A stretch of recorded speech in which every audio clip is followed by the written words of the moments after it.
Are you going to Halloween Horror Nights for the first time this year? And are you super confused on early entry, what ticket you should buy, all that fun stuff, how you're going to get everything done?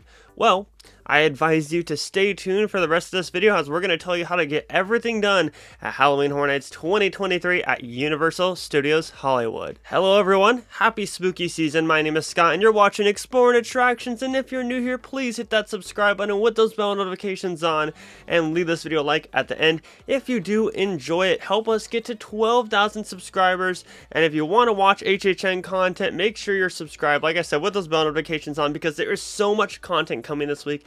Some very exciting content that I know all of y'all won't want to miss. Now, I do want to do a little disclaimer here, as we are still waiting on a final announcement with the scare zones, and of course on their website it is listed as a live entertainment, so obviously there's going to be some form of show or shows coming to Horror Nights this year. It'll probably already be announced by the time that you're watching this video, so if it is announced, there will definitely be another video on top of this. So this guide is going to be without any live entertainment slash scare zones if you're wanting to hit specific scare zones, because we don't quite know what's coming for that quite yet. Now, this is going to be split a little bit into separate sections, and first we're going to start off with pre-purchasing the event. What tickets should you buy, and what are the best options? Well, first and foremost, I want to tell you that buying early entry is an absolute must this year.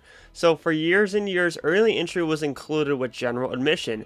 Early entry essentially lets you get into some of these select houses an hour and a half early before the event kicks off, before the general public gets to come inside. So at 5:30, some of the houses throughout the park opens up just for you. Now, there's been a lot of confusion as whether or not, if you have a Universal Studios pass and a Horror Nights ticket, if you'll be allowed to stay in the park and not have to buy any pre-purchase ticket. There is still no definitive answer on that quite yet. Lots of people have said, no, you're going to have to buy a separate ticket, and you're going to have to wait in this holding area at until 7 o'clock, which wouldn't make any sense, because then what benefit do APs have if they were to still get their wristband and check in early, other than being in that holding area comparing to being outside of the park? But then other people have said that you will not need to buy an early entry ticket if you have an AP or daytime admission to the park included with Horror Nights ticket. So we don't know quite yet exactly what the whole deal with this is. I would say hold off if you're a Universal AP member,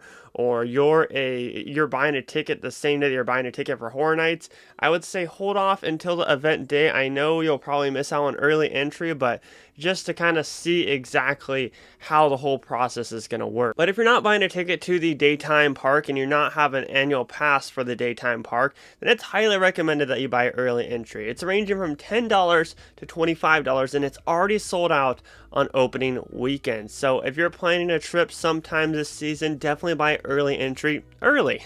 This is going to be the absolute best way to get everything done, and this guide is surrounded around if you have early entry. So we'll talk a little bit more about that later on in this video. Now, another really cool perk and really cool ticket option that you can do is, if you can afford it, the RIP tour is a way better value than just buying Express. So if you want to buy Express and you want to skip all the lines for these different haunted houses and attractions, I would say look into RIP tour.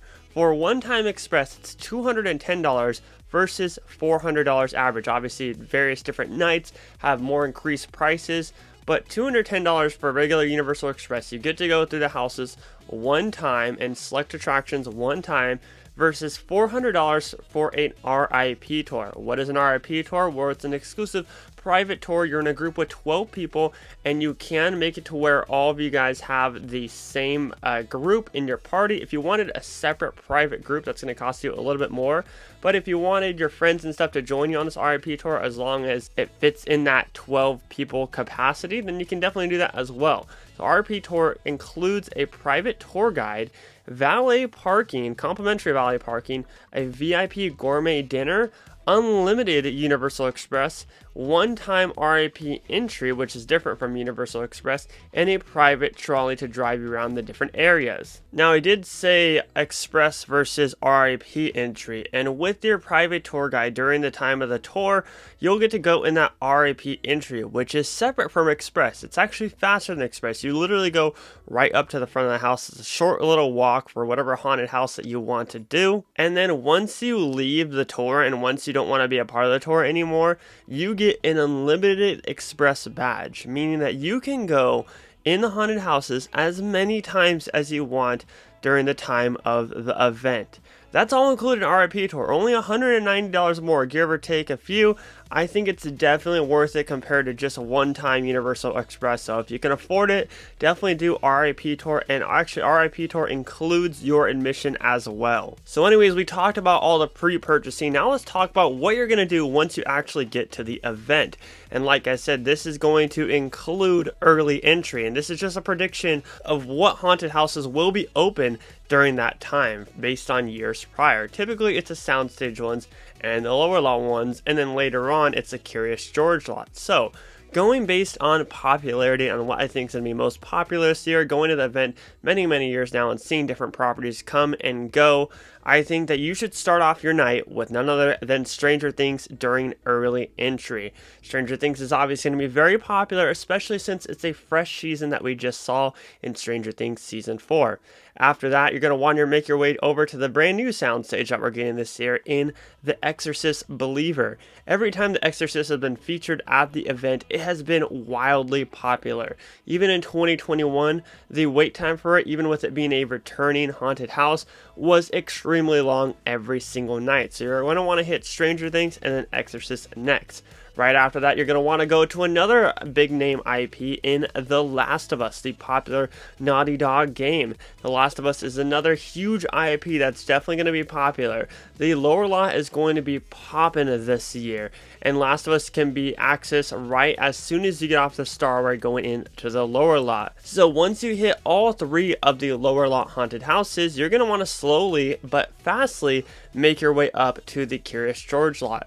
It's quite a bit of a walk, but if you still get there during early entry, then you have a benefit. And like I said, Curious George last year I think opened up like around 6:30ish, those two haunted houses, so you have plenty of time to do the three in the lower lot and then make your way on up and still do those other two in the Curious George lot during early entry. But first, you're going to want to hit Chucky. Chucky is also going to be a very popular IP this year.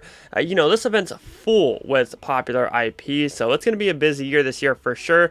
But Chucky, out of the two in the Curious George lot, are going to be the one that's most popular. So hit Chucky, and then right after, you can just hop across the way and hit Universal Monsters Unmasked. Universal Monsters will get busy here and there. Sometimes it's a very low wait time, so you don't have to worry about that one getting too crazy until the general public is let in. But during early entry, you could probably even hit it twice with how low the wait time should be.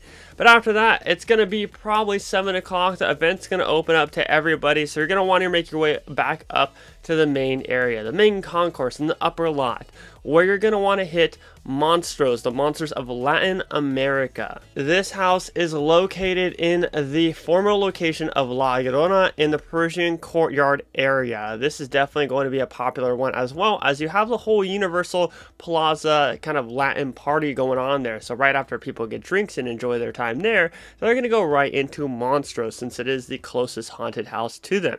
After doing Monstros, you're going to want to cap the upper lot off with Evil Dead Rise. Evil Dead is a popular IP. I don't think it's going to be as popular as properties like Stranger Things and The Exorcist, but I definitely think that Evil Dead Rise will still get a long line here and there. And keep in mind, Evil Dead Rise is a huge speculated house that was supposed to come last year, so lots of people are thinking that it's going to be very similar to Horror Hotel, so diehard HHN fans may not want to go to Evil Dead as much as they want to go to the other houses. Now we're taking a break from haunted houses and we're going over to the Terror Tram, because you don't want to do the Terror Tram too early because the sun's out. It kind of ruins the experience a little bit. You want to do it when it's a little bit more darker, so definitely hit Terror Tram Exterminators after you hit Evil Dead. It'll probably be around 7:30 to 8 depending on how fast you're going, and it'll be dark enough for you to enjoy the experience and still a shorter line to wait in general admission, to where you're not waiting an hour long and wasting some time time on Terror Tram. I did leave one haunted house out, and that's because it's a returning favorite, but one that I don't foresee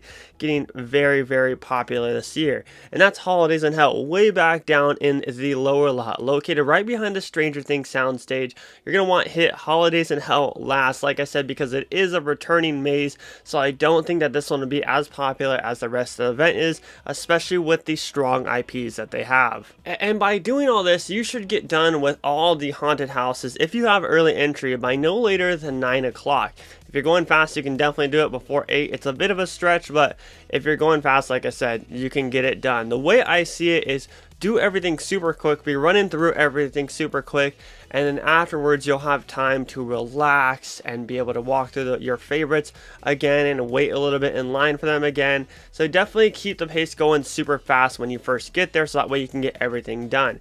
And keep in mind, there are definitely going to be live entertainment shows there. We don't know quite yet what they're going to be or where they're going to be located at, but on the website it says live entertainment. So that'll also be stuff that you can do after you hit all the haunted houses, as long as you get there at least 20 minutes early to get some good seating. Of course, come prepared, as Universal has plenty of different food options and specialty beverage options this year. They've really stepped up their game with different themed bars, different themed food areas, and I know that I love spending money on different themed foods and drinks. So come prepared with plenty of money to spend. And of course, there's going to be tons of merch this year for Halloween Horror-Nights 2023. So if you're into that and you want to buy merch, then definitely bring money for merchandise as well. I would just say come prepared to spend money regardless, and come prepared with your run-in shoes on, because you're going to get through all the different haunted houses as fast as possible to be able to do reruns of the different ones. And like I said, if you can afford it, RIP Tour is an especially good value,